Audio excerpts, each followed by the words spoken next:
You're listening to Me and My Cubicle, a podcast by Satty Boy.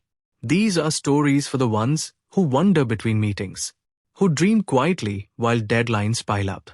This isn't about hustle. This is about being human. Let's begin. She sat in the back row, always, near the coffee machine, next to the window that never opened.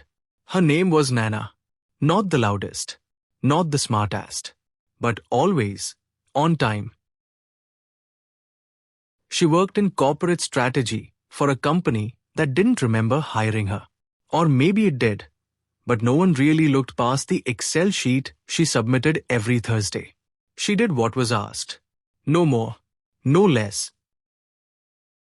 The thing is, Nana liked quiet. She liked rules. She liked being invisible. But she also had this itch, a kind of whisper, every time she sat in those meetings with big words and bigger titles. She'd think, "Wait, why are we doing it this way?" but she never said it, because in corporate, questions feel like rebellion. Until one Friday, there was a meeting she wasn't invited to. Budget review. Big one. Glass room. Big names. Open laptop. Coffee on the table. She went in to drop off a file. That was all. But then she heard someone say, "Let's just repeat last year's plan. It worked well enough." And the whisper in her had turned into a pulse in her throat. And before she could stop herself, she said, What if well enough isn't good enough anymore? Silence. Like awkward, choking silence.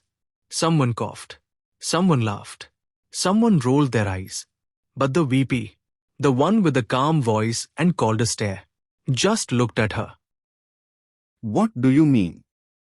Her voice shook, but she answered, I've been studying competitor trends for the past 6 months. I think we're falling behind. I could be wrong, but I just wanted to ask. That question changed everything. Not because it was genius, but because it was brave, because it was honest, because it came from curiosity, not ego. The VP asked her to stay. The file delivery could wait. She showed them her findings, graphs, slides, notes. And when she finished, the room was quiet again.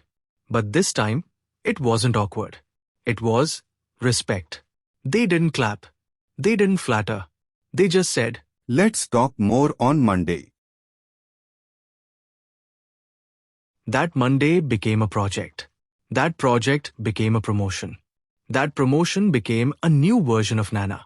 One who still sat in the back sometimes. But not because she was scared. Because she was watching, learning, waiting. The woman who once feared asking questions now teaches others how to ask better ones. Not everyone noticed her journey, but Nana did, and that was enough. Curiosity isn't noisy. It's brave. It's the first crack in the ceiling of average. That was today's story. If it made you think, or feel something you didn't expect, you're not alone. Subscribe for more stories. This is Satty Boy, and this was Me and My Cubicle.